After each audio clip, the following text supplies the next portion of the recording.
পানী পাই আছে ন? পানী আহি আছে। ঠিকে আছে তো, পানী স্পীডো আছে এইটোৰ। দিয়া গৈছে ফাৰ্ষ্ট। পানী আছে। পানী দি থাকিলে পানী দি থাকিলে অলপ অলপ সময় ৰেষ্ট দিব।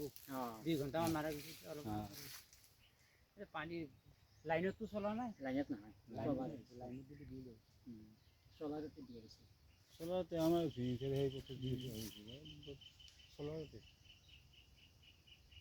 বৰা খেতি কেনে হৈছিল? নিজে নিজাকে বই বেয়া হোৱা নাই। মোৰে ফাৰ্ষ্ট দিছে। বড়ো খেতি ভাল হৈছে ন? 48 মান পাইছোঁ 2 বিঘাত। 2 বিঘাত 48 মান পাইছে বড়ো ধান। ভাল হৈছে, পানীখিনি থকা সুবিধা হৈছে এইটো। আৰু মই কম কষ্ট কৰা নাই। এৰে মানুহ দক মোৰ ঘৰ বাছৰ দেই মণ্ডল হে গৰু আনা দতে মুনিত ঘৰত